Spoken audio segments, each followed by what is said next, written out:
이후로는 누구든지 나를 괴롭게 하지 말라. 내가 내 몸에 예수의 흔적을 지니고 있노라. 형제들아, 우리 주 예수 그리스도의 은혜가 너희 심령에 있을지어다. 아멘. 할렐루야. 앞뒤 잡아 인사할까요? 주의 평강이 넘치기를 바랍니다. 인사합니다. 잘 되고 있습니다. 잘 되고 있습니다. 프랑스의 나폴레옹 황제가 세계를 정복하면서 프러시아인들을 포로로 잡아서 포로 취급을 한 것이 아니라 마구 죽였습니다. 그러나 예외가 있었습니다. 팔뚝에 나폴레옹을 상징하는 N자를 불로 찢어서 흉터를 내고 나폴레옹에 대한 충성을 맹세하면 살려주었습니다. 한 번은 이런 일이 있었습니다. 포로로 잡힌 한 러시아인에게 팔뚝에 N자를 새기고 충성을 맹세하면 살려주겠다 말을 했습니다. 하지만 그 한 병사는 이런지하게 거절을 하여버렸습니다.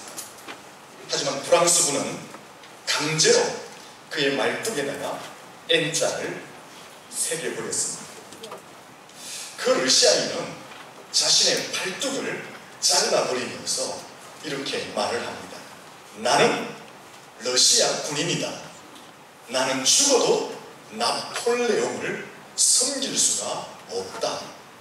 이 러시아인은 러시아 군인으로서 나폴레옹을 상징하는 N자를 자기의 몸에 새길 수가 없었고 그에게 충성을 할 수가 없었던 것입니다.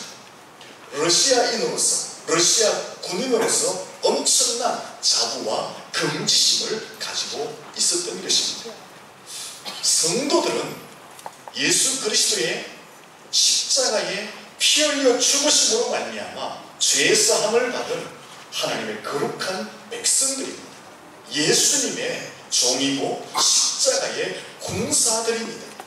그러므로 우리의 심장에도 우리의 삶에도 세상의 흔적, 악함의 흔적, 더러움의 흔적, 사단의 흔적들을 새기며 사는 것이 아니라 예수님의 흔적, 십자가의 흔적을 새기며 살아야 할 줄로 믿습니다. 옆 사람에게 축복합니다. 예수님의 흔적을 새기며 사시기를 바랍니다. 여러분, 예수님의 흔적, 십자가의 흔적이 무엇이냐? 암벽에 글씨를 새긴 흔적, 몸에 상처가 난 그 흔적들은 눈으로 보면 금방 알 수 있는데 예수님의 흔적, 십자가의 흔적이 무엇이냐? 우리의 심장에, 우리의 삶에 예수님의 흔적, 십자가의 흔적을 굳게 새기고 깊게 새기고 선명하게 새기면서 살아가라라고 말을 하는데 과연 그것이 어떤 의미이냐라는 것입니다. 칼 메닝거라는 심리학자가 예수 믿는 사람들의 삶에 나타나는 10가지 현상, 10가지 흔적에 대해서 이렇게 설명을 했습니다. 제가 소개할 때에 과연 여러분들은 나는 어떤 예수의 흔적을 가지고 지금 살고 있는가? 몇 가지나 되는가? 한번 마음으로 세어보았으면 좋겠습니다. 첫째는 예수 믿는 사람들은 남이 잘 되는 것을 샘내지 않는다. 너무 단순하죠. 하지만 이것이 예수님을 믿는 사람들의 삶에 나타나는 현상, 흔적이라는 것입니다. 사촌이 땅을 사면 배 아픈 것이 아니라 칭찬을 하고 격려를 하고 박수를 보내는 그 삶이 예수 믿는 사람의 삶이고 예수 십자가의 흔적을 새기며 사는 것이다 라는 것입니다. 둘째는 이웃을 위해서 자신이 가진 것을 기쁨으로 나눈다. 내가 비록 작고 보잘것없는 것을 가지고 있지만 이웃을 향해서 나누고 베풀고 섬기는 삶이 예수 십자가의 흔적을 가진 삶이다 라는 것입니다. 세 번째는 아름다운 자연을 가슴으로 느낄 줄 안다. 자연을 바라보면서 예쁘다, 멋지다, 대단하다, 훌륭하다 라고 하면서 그 자연을 만드신 하나님께 찬양과 경배를 드리는 그 삶이 예수 십자가의 흔적을 가지고 새기는 삶이다 라는 것입니다. 네 번째는 타인을 정죄하고 비판하기보다는 칭찬할 줄 알고 축복하는 삶. 항상 밝고 건강하게 살면서 타인을 향해서 칭찬하고 격려하고 위로하고 세워주고 타인을 향해서 존경을 표하는 그 삶이 십자가의 흔적을 새기는 삶이다 라는 것입니다. 다섯째는 비난을 당할 때에 넉넉하게 받아들이는 온유함의 삶. 우리가 세상을 살다 보면 비난을 당합니다. 욕을 먹기도 합니다. 오해를 당하기도 합니다. 불이익을 당하기도 합니다. 그런 상황 가운데서 갚아주지 아니하고 오히려 넉넉하게 인내하면서 견디면서 온유하면서 이겨내는 삶, 그것이 예수의 흔적을 가진 삶이다 라는 것입니다. 여섯 번째는 지난날의 과오에 집착하지 않고 믿음을 가지고 앞을 향해 나아가는 삶.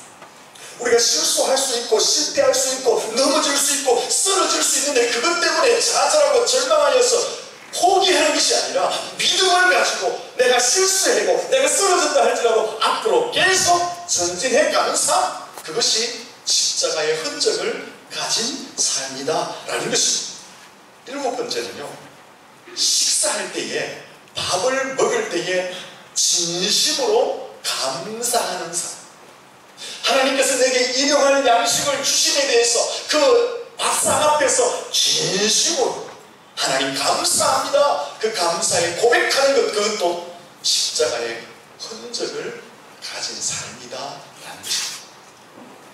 식당에 가서 하나님 감사합니다, 이거 말고 고맙습니다, 일용할 양식을 주시고 내 삶을 윤택케 하기 위해서 환경을 만들어 주시고 하나님 이것을 만든 사람들 축복해 주십시오, 함께 건강하게 해 주십시오, 진심으로 기도하는 그것도 십자가의 흔적을 가진 것이다. 여덟 번째는 어떤 처지에서도 자족할 줄 아는 사람. 내가 어떤 환경, 어떤 삶의 현장에서도 만족하며 기뻐하며 하나님께 감사할 수 있는 그 삶. 아홉 번째는 절박한 순간에는 주의 이름을 부르는 삶. 절박한 순간에 호들갑을 떨거나 맥을 놓거나 세상의 방법을 찾는 것이 아니라 주의 이름을 부르는 그 삶도 십자가의 흔적을 가진 삶이다 라는 것입니다. 열 번째는 언제든지 아멘으로 죽음을 맞이할 수 있는 삶. 지금 내가 당장 죽는다 할지라도 아멘, 나는 지금 죽으면 천국 갑니다, 그 죽음을 기쁨으로 맞이할 수 있는 그 삶이 십자가의 흔적을 가진 자의 삶이다 라는 것입니다.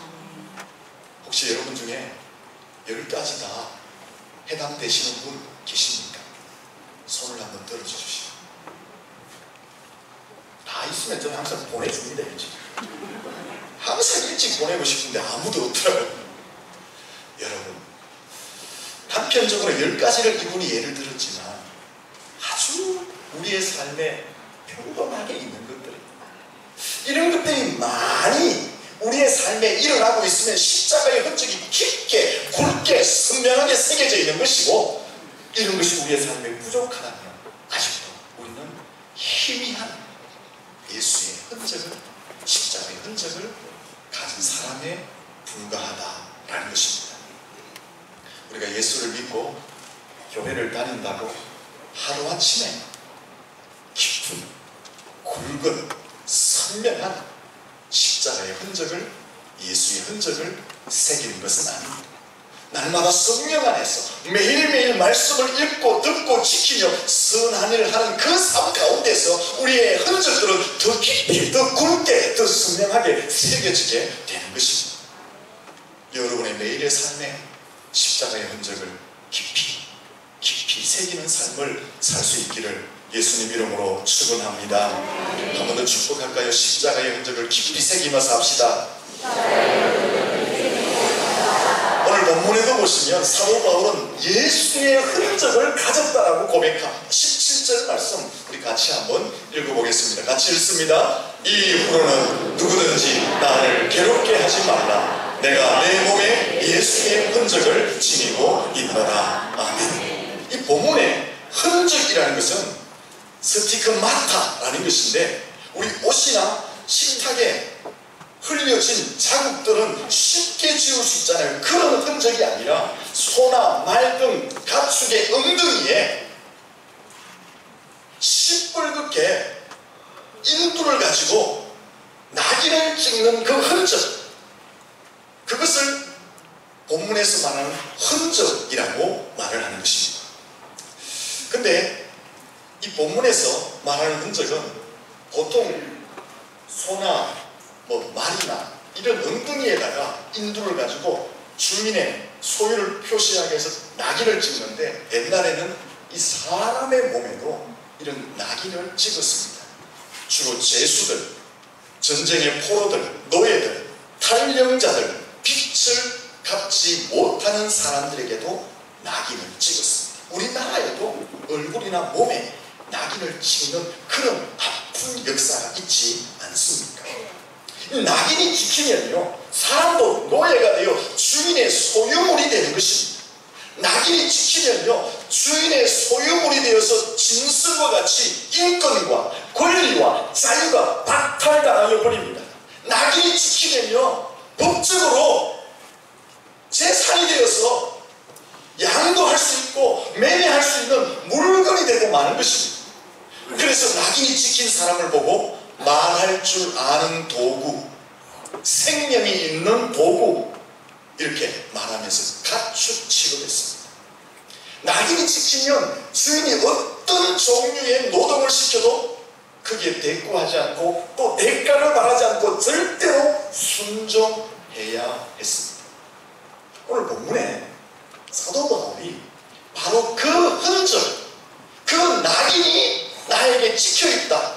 누구의 낙인? 예수의 낙인, 예수의 흔적이 나에게 찍혀있다라고 말하는 거예요. 이 말은 나는 예수의 종이고 나는 예수의 노예이다라는 것입니다.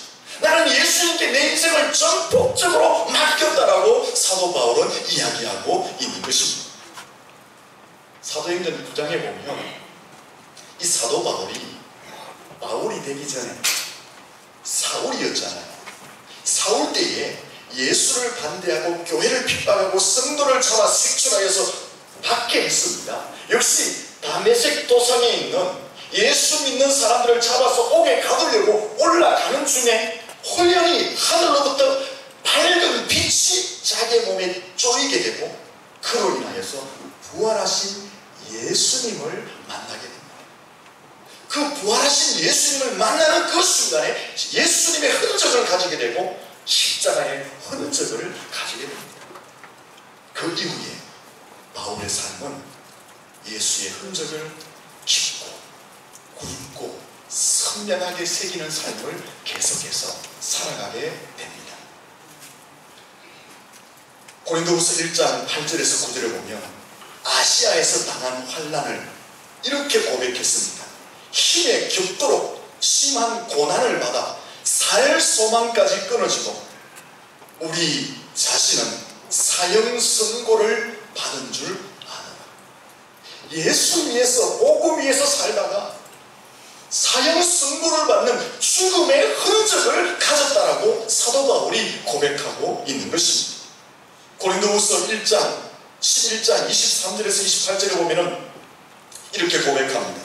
내가 수고를 넘치도록 하고 옥에 갇히고 매도 수없이 맞고 여러 번 죽을 뻔하고 40에 하나 감한 매를 5번 맞고 3번 태장으로 맞고 돌로 맞고 3번 파선하고 강의 위험과 강도의 위험과 동족의 위험과 이방인의 위험과 시내의 위험과 광야의 위험과 바다의 위험과 거짓 형제 중에 위험을 당하고 여러 번 자지 못하고 줄이며 목마르고 굶고 춥고 헐벗었다라고 말하고 있습니다.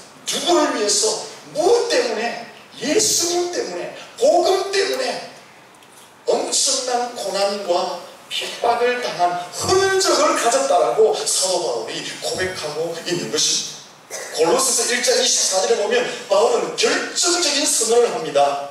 내가 이제 너희를 위하여 받는 괴로움을 기뻐하고 그리스도의 남은 고난을 그의 몸된 교회를 위하여 내 육체에 채우노라. 무슨 말씀일까요? 나도 예수님 가셨던 그 길을 동일하게 걸어갈 것이다. 나도 예수님이 당한 그 고난의 현장을 내가 걸어가게 될 것이다. 나도 그 고난에, 나도 그 십자가의 흔적을 새기며 살 것이다. 바울이 그렇게 선언하고 있는 것입니다. 실제로 바울의 삶을 보면 예수님 위에 살다가 모든 것을 잃어버리고 버림을 당하고 수모를 당하고 순교까지 당하는 엄청난 삶을 삽니다. 예수님 때문에 예수님의 흔적을 너무나 깊고 선명하게 새기는 삶을 살다 간 것을 우리는 알고 있습니다. 그런데 바울이 찌질했기 때문에 이런 일을 당했느냐? 바울이 원래 힘이 없는 사람이었기 때문에 배운 것이 없고 배경이 없고 능력이 없어서 어쩔 수 없어서 이와 같은 환난과 고난과 핍박의 흔적을 당하며 살아갔느냐? 모든 것을 잃어버리며 죽음의 위험을 당하며 살아갔느냐? 아니라는 것입니다. 빌립보서 3장 4에서 6절 말씀을 봅니다. 바울의 자신의 세상적인 것을 말하지 않습니까? 나도 육체를 신뢰할 만하며 만일 누구든지 다른 이가 육체를 신뢰할 것이 있는 줄 생각하면 나는 더욱 그러하니. 무슨 말입니까? 너희들의 육체가 신뢰할 만하냐? 너희들의 세상적인 자질이, 너희들의 세상적인 자격이, 너희들이 세상적으로 갖춘 것이 좋으냐? 나는 더하다라고 말하죠. 그러면서 5절에서 이렇게 자신의 세상적인 자격들을 말합니다. 나는 8일 만에 할례를 받았다. 나는 이스라엘 족속이다. 나는 이스라엘 백성 중에 순백 이스라엘 백성이다. 나는 베냐민 지파다. 나의 가문과 혈통이 얼마나 대단하냐? 나는 히브리인 중에 히브리인이다. 나는 유대인 중에 삐쑥같이 유대인이다. 나는 율법으로는 바리새인이다. 나는 정통한 율법학자이다. 그리고 6절에서는 이렇게 말합니다. 열심으로는 교회를 박해하고 율법의 의로는 흠이 없는 자다. 나는 율법으로 너무나 깨끗하고 흠이 없는 정석과 같은 존재이다. 자신의 세상적인 자격을 이렇게 이야기했습니다. 요약하면 나는 출신, 배경, 학벌, 가문, 혈통, 종교적으로 모든 조건을 가진 유능한 인재라는 것입니다. 나는 빵빵한 인생이다. 나는 잘 나가는 인생이다. 나는 고수입을 창출할 수 있는 그런 존재이다라고 바울이 예수 믿기 전에 자신의 세상적인 조건을 이렇게 이야기했습니다.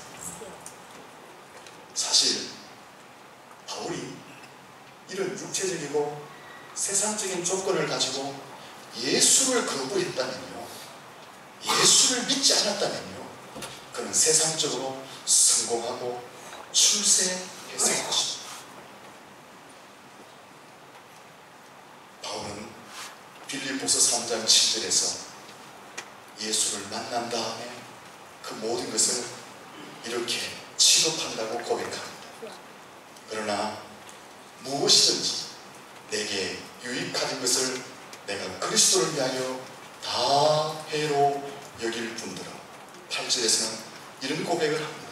또한 모든 것을 해로 여기면 내 주 그리스도 예수를 아는 지식이 가장 고상하기 때문이라.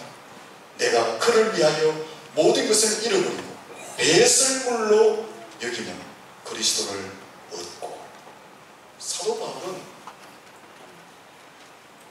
자신에게 유익했던 것, 육체적으로 세상적으로 유익했던 것을 예수 그리스도를 위해서 다 해로 여긴다, 다 배설물로 여긴다라고 고백하고 있습니다. 조금 전에 사도 바울의 세상적인 자격들을 보지 않았습니까? 대단합니다. 하지만 그런 예수를 만나면서 이것은 다 내가 해로 여긴다, 배설물로 여긴다라고 사도 바울이 고백을 했습니다. 왜 그럴까요?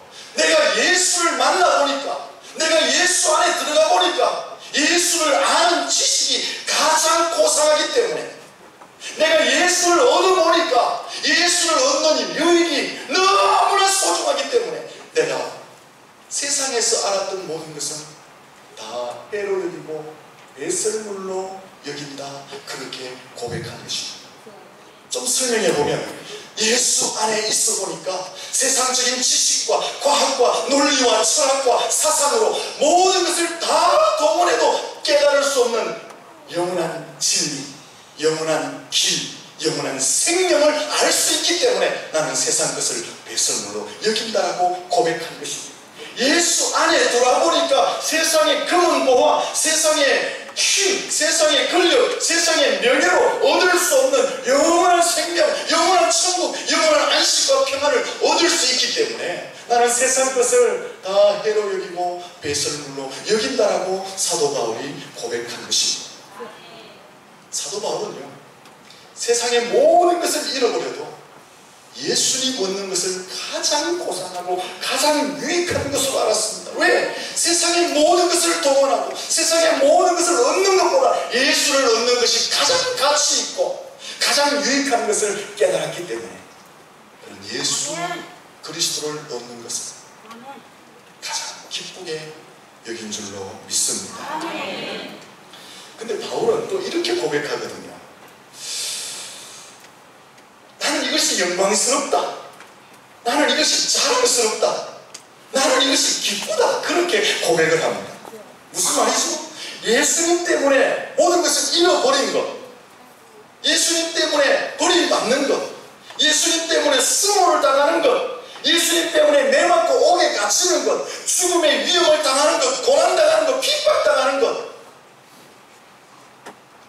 나는 이것이 영광스럽다, 나는 이것이 자랑스럽다, 나는 이것이 기쁘다, 사도 바울이 그렇게 고백을 했습니다. 여러분, 예수님 때문에 자신이 가졌던 모든 세상적인 좋은 것들을 다 잃어버렸고, 예수님 때문에 잃어버렸을 뿐 아니라 엄청난 고난을 당하였는데 바울은 영광스럽다고, 자랑스럽다고 말합니다. 기쁘다라고 말합니다. 왜 그럴까요? 좀 전에 말씀드린 것처럼 예수를 아는 것이 세상의 지혜와 지식과 과학과 철학과 사상을 다 동원해도 알 수 없고 깨달을 수 없는 영원한 진리, 영원한 생명, 영원한 길을 예수 안에서 알 수 있기 때문에 나 그거 다 없어져도, 나 고난당해도 오히려 그런 것들이 내게는 더 영광스럽다, 더 자랑스럽다, 더 기쁘다, 이렇게 고백하는 것입니다. 세상에 금은 보화를 얻고 명예를 얻고 권세를 얻고 힘을 얻어서 추구할 수 없는, 구할 수 없는 예수 안에서만 얻을 수 있는 영원한 생명과 영원한 천국과 영원한 안식과 평안을 얻을 수 있기 때문에 나는 내 것을 잃어버리고 내가 고난과 환난을 당하는 그건 아깝지 않고 오히려 자랑스럽고 오히려 영광스럽고 기쁘다, 그렇게 바울이 고백한 것입니다. 결국 사도 바울은 무엇을 바라보았느냐? 내가 이렇게 십자가의 흔적, 예수의 흔적을 굵게 새겨나가면 장차 예수님 다시 오실 때 나를 배나 더 칭찬해 주시고 상금 주실 것을 확신했기 때문에 세상의 것을 잃어버려도, 세상에서 예수 때문에 고난당해도 나는 그것이 영광스럽다, 나는 기쁘다, 자랑스럽다, 그렇게 고백하는 것입니다. 여러분들은 어떻습니까? 우리 옆 사람에게 한번 질문해 보겠습니다. 당신은 어떻습니까? 물어보십시오. 한번 물어보십시오. 우리는 스스로 예수님의 종이라고 고백하잖아요. 우리는 스스로 예수님을 나의 주인이라고 고백하잖아요. 우리는 스스로 예수님 닮기 원해요, 예수님처럼 살기 원해요 라고 고백하잖아요. 예수님의 종이고 예수님의 제자라고 고백하잖아요. 십자가의 흔적을 새기며 살기를 원한다고 고백하잖아요.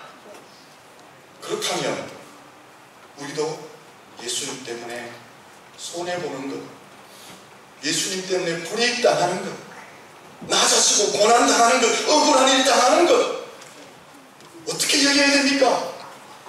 영광스럽게, 자랑스럽게, 기쁘게 여겨야 한다라는 것입니다. 예수님 때문에 나를 쳐서 꺾는 일, 내 뜻과 내 자존심과 내 교만 좀 굽히는 것, 그리고 기쁘게, 자랑스럽게, 영광스럽게 여겨야 한다라는 것입니다. 그런데 실상은 예수님 때문에 흔적 남기는 것 별로 원치 않으시는 것 같습니다. 예수님 때문에 손해보기를 말은 하지만 손해가 나면 몇 급절이나 더 갚아주려고 하는 것이 오늘 이 시대의 성도들의 삶의 모습입니다. 예수님 때문에 수치를 당하고 낮아지고 고난을 당하고 억울한 일을 당하고 불이익을 당할 것이다 라고 말은 하지만 실제로 그런 일을 당하면 더 살아오고 있습니다. 예수님 때문에 더 많은 수고를 하겠다, 나를 쳐서 복종시키겠다, 내 자존심과 내 생각을 꺾어버리겠다라고 말은 하지만 실제로 수고 좀 해주세요 하면 일 못해요. 그러면서 좋은 일, 좋은 자리, 이름 남을 하려고 합니다. 자신을 좀 쳐서 꺾으세요 말하면 내가 왜 꺾입니까? 내가 말은 꺾인다고 말하고 말은 수고한다고 말하는데 안 그래요. 가만히 보면 입술로는 예수님을 주인하고 고백하지만 실제로 주인은 내가 되어 있습니다. 입술로는 예수님의 흔적을 가졌다고 말하지만 그 흔적의 정체가 의심스럽습니다. 그 흔적이 진짜인지 가짜인지 의심스럽다 그 말입니다. 유창해 보입니다 신앙생활이, 화려해 보입니다 신앙생활이, 있어 보입니다 신앙생활이. 그러나 그 신앙생활이 의심스럽다는 것입니다. 그 정체가 무엇인지 점검해 보아야 한다는 것입니다. 예수님께서는 우리를 죄에서 구원하시기 위해서 자신의 육체에 엄청난 흔적들을 가지셨습니다. 새기셨습니다. 영원하신 하나님이 사람들을 구원하시기 위해서 이 땅에 사람의 몸으로 오셨습니다. 사람이라는 흔적을 영원하신 하나님에게 새기셨습니다. 사람의 몸을 입고 인간이 겪는 육체의 한계를 경험하셨습니다. 춥고 배고프고 아프고 힘들고 피곤하고 고난당하고 멸시당하고 배신당하고 업신여김당하는 육신의 한계에서 경험할 수 있는 그런 흔적들을 자신의 몸에 친히 새기셨습니다. 낮아지시고 숨기시고 비우시고 눈물 흘리시는 그 흔적들을 자신의 육체에 새기셨습니다. 마침내 십자가에서 양손과 양발에 못이 박히는 그 흔적, 예수님의 옆구리에 창에 찔리는 그 흔적을 십자가에서 남기셨습니다. 왜 여러분 영원하시고 전능하신 그 제1위이신 삼위일체 하나님 성자 예수님께서 이 땅에 오셔서 인간의 흔적을 남기고 인간의 육신의 흔적에 아픔들을 남기고 십자가에서 양손과 양발에 모세의 흔적을 남기시고 옆구리에 창의 흔적을 남기셔야 했습니다. 오늘 우리를 죄에서 구원하시기 위해서 하나님의 백성을 삼으시기 위해서 예수님이 그렇게 흔적을 남기신 줄로 믿습니다. 그러면 우리는 어떻게 해야 됩니까? 그 영원하시고 전능하신 주님이 이 땅에 사람의 몸으로 오시고 그 몸에 엄청난 흔적들을 남기심을 알고 믿고 확신한다면 우리는 어떻게 해야 됩니까? 도마가 이런 말을 하지 않습니다. 도마는 예수님의 십자가의 흔적을 의심했습니다. 하지만 주님을 만나고 주님이 당한 고난의 흔적, 주님이 당한 아픔의 흔적을 그가 만지게 됩니다. 양손과 양발에 박힌 옷자국의 흔적을 만져보고 눈으로 확인, 예수님의 옆구리에 창에 찔린 그 흔적을 만져보고 눈으로 확인합니다. 그리고 도마는 깨닫습니다. 나를 위해서 예수님이 십자가에 달리셨다. 나의 죄와 나의 흉물을 대신 담당하시기 위해서 양손과 양발에 못이 박히셨다. 나의 죄를 정결케 하시기 위해서 창에 찔리시며 물과 피를 흘리시고 몸이 찢기셨구나. 도마가 예수님의 흔적을 보고 알고 믿고 확신하는 자리에 나아가 그 이후 도마는 인도까지 가서 자신도 예수님처럼 순교하는 흔적을 남기는 삶을 살아갔습니다. 우리도 예수님 십자가의 흔적을 아는 사람, 믿는 사람, 확신하는 사람들이 그렇다면 십자가의 흔적을 새기며 살아가야 할 것입니다. 십자가의 흔적, 예수의 흔적을 남긴다는 것은 종이 된다는 것입니다. 노예가 된다는 것입니다. 예수님 때문에 손해보고 자신을 끊고 예수님 때문에 더 많이 수고하고 더 많이 충성하고 때론 예수님 때문에 수치와 모욕을 당한다 할지라도 그것 때문에 분을 내지 않고 오히려 영광스럽게 생각하고 자랑스럽게 생각하고 기쁘게 생각하는 것이 예수 십자가의 흔적을 새기는 것입니다. 아멘. 바울은 예수님 때문에 헐벗고 매맞고 갇히고 고난당하고 핍박을 당하고 자신의 세상적인 모든 것을 다 잃어버렸습니다. 하지만 그런 흔적 때문에 부끄러워하거나 수치스러워하지 않습니다. 영광스럽다. 그것이 자랑스럽다. 그것이 기쁘다라고 고백을 했습니다. 왜요? 예수 안에서 세상의 것보다 더 가치 있는 것을 발견했기 때문에 예수 안에서 세상에서 얻을 수 없는 더 유익된 것을 그가 얻었기 때문에 모든 것을 잃어버리고 고난을 당했지만 나는 그것이 영광스럽다. 그것이 자랑스럽다. 기쁘다. 고백한 것입니다. 그렇습니다. 여러분 교회 생활하면서 예수 믿는 사람으로 세상에 나가서 예수쟁이 노릇하면서 당하는 여러 가지 애매한 것들 결코 부끄러운 거 아닙니다. 결코 수치스러운 건 아닙니다. 오히려 자랑스럽게 여길 수 있기를 축원합니다. 영광스럽게 여길 수 있기를 축원합니다. 그건 기쁘게 여겨야 하는 것입니다. 내가 실수해서 잘못해서 당하는 것은 부끄럽고 수치스럽지만 예수님 이름 때문에 당하는 것은 절대 부끄럽고 수치스러운 거 아닙니다. 영광스러운 영광의 흔적인 줄로 믿습니다. 바이올리니스트가 바이올린을 열심히 연습하면요 이쪽 왼밤하고 왼쪽 손가락 마디에 흔적들이 남는데 근데 이 흔적이 선명하게 남을수록 더 영광스럽대요. 여기 흔적 남고 여기 흔적 남고 수치스럽고 부끄러운 것이 아니라 오히려 흔적이 선명할수록 더 영광스럽대요. 그리고 더 많은 영향을 발휘할 수 있게 된다고 합니다. 우리 성도들의 인생도 마찬가지입니다. 여러분 하루하루 살면서 매일매일 성경 읽으면서 예수님 때문에 흔적을 가지잖아요. 나중에 하나님 앞에 설 때에 그 흔적들이 우리의 자랑이 되고 하나님 앞에 칭찬이 되고 영광이 되고 면류관이 될 줄로 믿습니다. 제발 이 좋은 영광의 흔적들을 남기는데 분내가지고 쏟아버리지 마세요. 시기 질투해서 쏟아버리지 마세요.